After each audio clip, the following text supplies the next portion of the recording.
মিরসরাইয়ের মঘাদিয়ার নীরব পরিবেশের মাঝে দাঁড়িয়ে আছে ১৫০ বছরেরও বেশি পুরনো এক ঐতিহাসিক স্থাপনা।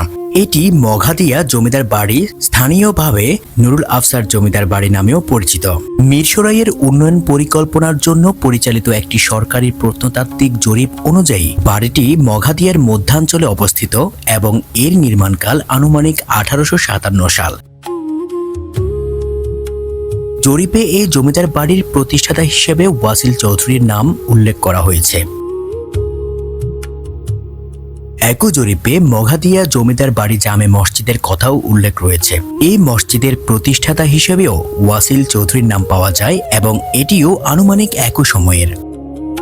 জমিদারি আমলে এই ধরনের বাড়ি শুধু বসবাসের জায়গা ছিল না, জমিদাররা ছিলেন প্রভাবশালী ভূমির মালিক এবং ভূমি ব্যবস্থাপনা ও রাজস্ব আদায়ে গুরুত্বপূর্ণ ভূমিকা পালন করতেন। তাই একটি জমিদার বাড়ি একই সঙ্গে ছিল ক্ষমতা, সম্পদ ও স্থানীয় প্রভাবের প্রতীক। সময়ের পরিবর্তনে জমিদারি প্রথা বিলুপ্ত হয়েছে, বদলে গেছে আশেপাশের পরিবেশ, পেরিয়ে গেছে প্রজন্মের পর প্রজন্ম, কিন্তু মঘাদিয়া জমিদার বাড়ির পুরনো কাঠামো আজও দাঁড়িয়ে আছে মিরসরাইয়ের অতীতের নীরব সাক্ষী হয়ে।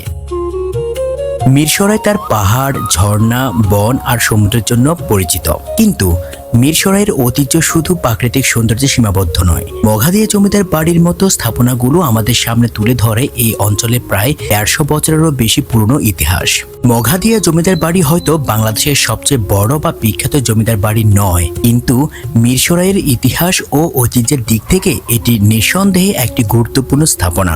কারণ ইতিহাস সবসময় জাদুঘরের ভেতর খুঁজে পাওয়া যায় না, কখনো কখনো ইতিহাস নীরবে দাঁড়িয়ে থাকে একটি পুরনো ভবনের দেয়ালে, অপেক্ষা করে কেউ এসে তার গল্পটা বলবে।